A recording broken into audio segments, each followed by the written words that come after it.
I'm going to give Fiend some love, and I'm going to go 3-2. Yeah, and Fiend, obviously, he's got that Reno pick on the Wushang. It's a character we've seen him play a lot, so he is a little bit comfortable with it. But you know what? I gotta say, I'm gonna give it to Fiend. We've seen some beast moves from South America, and Fiend right there, getting the double D-Light right off the bat. Well, Fiend just played in the crew battle, so and we saw some beautiful spear play coming out. Even though the gauntlets are the star of the show right now in Brawlhalla, in my eyes, I mean, that spear was doing big time work. Nice neutral play right there to get back in and hit an in light. And here we go. Let's see what the Scythe has got. Ooh, tried to go for that cheeky signature combo, didn't connect though, and Phazon really punishing him with that Scythe. But you know, I agree. I'm always in favor of the spear here. Phazon piling on that damage, getting that sick combo. Oh! Beautiful weapon throw combo, uppercut. Didn't see that coming. Fiend on his second stock. You know who else didn't see that coming? Fiend. I'm going to tell you right now. You know what? I'm going to call that 90% of the viewers didn't see that coming. Yeah, that was ridiculous. And this that's is a great start from the player. I told you, man. No matter how close that first stock looked, I think that's how the rest of the set's going to carry out. We're getting a 3-2. Let's see if this stock gets taken out. No. Going to survive. It wasn't enough. Getting sent to the top of the stage. But Fiend, you can see he's hungry, right? It's 20 bucks, but there's a lot more than just cash on the line, right? We're talking respect. We're talking bragging rights at the end of the day, right? Not only did you win a money match, but you won a money match during the mid-season championship. See, okay, so then there's the other factor of this is the players that are playing today are building confidence. They're going to go into the 2Vs and they're going to go into the finals day of 1v1s, and they're going to feel like, you know what, I've won games in ones. I'm feeling really nice. I'm feeling crispy. Yeah, I agree. And, you know, it's not looking too good for Fiend right now. He's almost an entire stock below, even though both of them are on 2. Fiend's taking a lot of damage, and Phazon's just looking to end this stock right now. And there's the confirm. There's the confirm, right? Cheeky little recovery there just to send him off. It was the lack of aggression for me. I think maybe you challenge out there, because if you don't, then you're going to get KO'd the way that he just did. I think you challenge out there gauntlets versus gauntlets and try to rob the stock. Because he comes out there with you, you got to make him pay. You got to at least make him think about it. It's interesting you say that because, you know, Fiend I identify as one of those players who is very aggressive, right?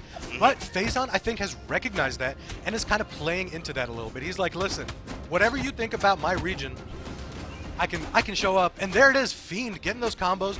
He's fighting. He's finding to equalize the stocks real quick. And it looks like he's going to get it, too. Can't get the final blow. Oh my gosh, here we go. Let's see what I want to see if Phazon can close this out without losing the stock. Boom! Put a nice little piece together, read the dodge. Side sig. Oh, tried to go for it again, but you know, Fiend got caught once. Nice little weapon throw to distract him a little bit, and Fiend sends him off. Both players on the final stock, but Fiend not in a great position right now. He's in that red and soon to be in that deep red. Can he get enough combos? I thought that was going to be it. I thought we were about to see a GIMP right there. If that GIMP happened, I'd have lost my mind, but it didn't happen. And here we go, neutral air coming out from Phazon. Phazon playing it real patient. Boom, bam, get him out of there, man. Yeah, beautiful. The sidelight recovery on the gauntlets. We've seen Phazon. That's 2 stocks now. We've seen him take with it. But what's interesting is I've seen Phazon is kind of leaning on that sight, right? He's building up the damage. He's getting those strings, and he's going for the confirms with the gauntlets, though. The plays that are being made by Phazon, I still am stuck on that scythe throw into the upper. That was such a nice combo because, you know, anybody, Fiend thought he was safe over the top there, and then that allows that combo for the recovery to hit. Because if he just did recovery, he was going to dodge it. Zip, there's no such thing as safe when you're playing against Phazon. All right, that's the honest truth right here. That's true. Both players coming back in, both favoring the same weapons here. I think Fiend has kind of favored that spear a little bit. Now tell me something, Zip. Game 2. Phazon's up 1. If you're Fiend, what do you need to do to tie it up? Play more gauntlets. Play more gauntlets. You think that's the... And, you know, we haven't seen Phazon rely on those gauntlets at all. He's leaning heavily towards that scythe. The scythe is doing amazing, but I think if he switches... Because the whole reason I say that, I don't know if the gauntlets are the answer, but the spear hasn't been the answer. Yeah, so I say play more gauntlets. Boom, boom. And Phazon's dodges into punishes on these what attempts. A catch! Oh my goodness. I can't believe that read on the dodge when it ended up being the KO. That was so smooth. Phazon playing smart, and it's good to see that, you know, playing a fighting game offline is so much different than playing online. And to see that Phazon's playing that clean is beautiful. Yeah, and it's good. And this is the first time You know, I spoke too soon. I was going to say first time we're seeing the Gauntlets mirror match. But right as I say that, Fiend picks up the spear. Phazon's just punishing him. You know, he took just that small amount of time that it takes to throw a weapon. Phazon was able to reset and then just come back and take dominance again. And what Phazon's doing really well is on the defensive end. He's been able to eat a lot of startups, and then the spear has to make a read to get the KO most of the time. You can't just get a clean KO. You have to get a touch, read, catch the dodge, and KO. And he's making the right play every time into a punish. Oh my goodness! If that would have hit. The risk and the punish right there. Fiend not sleeping on that one. He's like, all right, listen, I know what you were trying to do. You didn't get away with it. You thought you'd come back, but you know what? I'm Fiend. Man, Fiend with a good ground pound, able to be aggressive on that chase back to the stage. I understand it. You have to get that out of there, and if you don't, I don't know what you're doing out here. Here we go, going offside. You know, I think a little bit of that plays into just the region, right? Fiend has come from South America. They are notorious for being aggressive off stage and not giving you any space. Ooh, I thought that was going to send. The recovery was just far enough.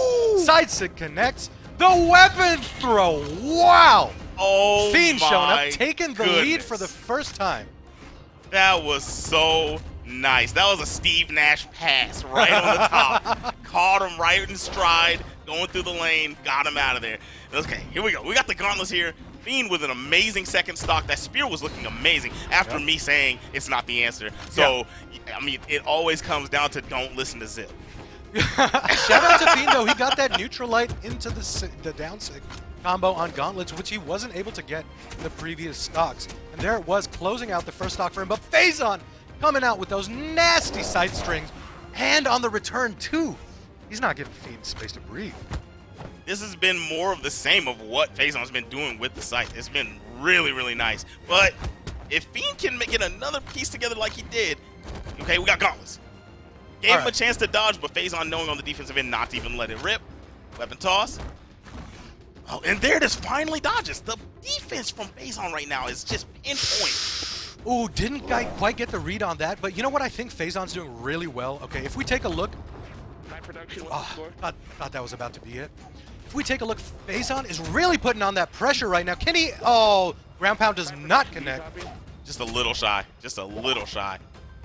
And what's the chase here? What's the chase? He's faking him out. Yeah, Phazon giving him the respect, not going off stage, but coming back and just getting those little two pieces. The spear's scary off stage, right? Like, he lands one of them recoveries, man. That's a tough move. Oh my gosh, that slide, pivot, and in-light. Oh my gosh, that could have turned into something dangerous, but the dodge away was good from Fiend. Fiend with the weapon in hand. Oh, recovery doesn't connect. The dodge straight up, right? This is it. Fiend wants to end it right now. Gauntlets. He went straight up, and Phazon clutching game 2, taking it to 2-0. I have that same button up in my. I mean that same. It's a nice one. Literally. Yeah, I'm not gonna lie, man. Phazon's pretty good. I saw him in the atrium earlier. He can fly. I like it. All right. So here's what I think. Here's my little 2 cents on what we've seen in the past 2 games. Phazon is putting on great pressure. You're seeing great aggression from him, and you're seeing great pressure. He is not giving Fiend room to breathe, and I think what he's doing, he's playing right into the South American playstyle. Right? He's saying, just because we play different, just whatever you may think you know about me, it's not the case anymore, right? Like I'm following you off stage. I'm not going to give you room to breathe. And conversely, Fiend needs to get out of that habit and kind of needs to take a step back and reset a little more. I think he's getting punished a lot, and Phazon is just following him across the map, and that's where he's getting those 1, 2, 3-piece little scythe strings, building up that damage. I think it all comes to the defensive end of Phazon. Like you said, Phazon is doing a really good job of reading the South American playstyle of the aggression, and I think that Fiend is playing into it. If Fiend just goes ahead and finishes some of these strings, I think he lands these combos because Phazon's kind of letting stuff rip. Wow, the unarmed. Yeah, I agree. I agree 100% on that one. You know, like he's just getting punished left and right, and he just beautiful. Oh my goodness. Whoa, did he touch the side? He did just barely, I think. But that would have been a great one just to kick it off. Fiend would have had a great lead if he got that game off. Yeah, it would have been a great feeling. Hey, now, let's talk about this little change up right now. You know, we were talking a little earlier about not seeing a lot of Hattori. And it is, Fiend on the Hattori right now. My question to you is, do you think that's the answer? Because Phazon sure doesn't. He said, come here, slid off the stage with the SIG. Black Owl, get him out of here on orange. Fiend trying to change the answer. Phazon saying, you got the question wrong. So you said beautiful Phazon. downlight. Oh, that's it? That's it? Ah, Yes. there it is. Fiend keeping it neck and neck. Wait. No, not enough. not Enough. I believed. Yeah, I mean, good idea, because if Fiend decided he needed to make one more move to get that stock, he would have got snatched up by that, because it's kind of like a grabbish hitbox. Yeah. He would have got snatched up and then gave Phazon the touch on the stage. Ooh. Phazon really leaning into those gauntlets right now. Fiend again. Oh, beautiful signature read right there. I don't know what that recovery was, but there you go, buddy. That stock's out of there. Wow. I really don't know what that recovery was. Yeah, but Phazon just absolutely picked it up in stride, going for that side air and then just punishing Fiend off stage. Oh, that has got to hurt. It was looking good. Take him off the side. You have a play to make, but any button is not a good button, and when you press that recovery and get snatched out of it, that stock was toast. Now we have the spear in hand. The spear did good one time last game, but it has not had very many shining moments outside of that one. The chase is going to lead to a punish. Phazon is not playing around when it comes to you pressing stuff on him. He's coming through, and he's going to capitalize. Yeah, I mean, look at the consistency there, right? Just those 1 and 2 pieces, just connecting all of them, and then he's disengaging, right? He's not feeding into it. Fiend knows the follow-ups. Wow, weapon throw didn't connect, but that sent Fiend all the way to the bottom of the last stock. My. Beautiful D-Sig from Phazon. It's a 3-0, Zip. It's a 3-0. But, you know, it breaks my heart when you see a 3-0 like this, because it doesn't do justice to both players. I mean, Fiend was in it all the way to the end, neck and neck, played great. You know, when you look at that 3-0 scoreline, you got to feel a little bit of pain, because it's not representative of how Fiend played. You know what? I'm going to be that guy, right? I like Fiend. I know Fiend's going to do better throughout this weekend. But yeah. I'm not sugarcoating out here. Fiend got cleaned up. I'm being that guy. I'm being that guy.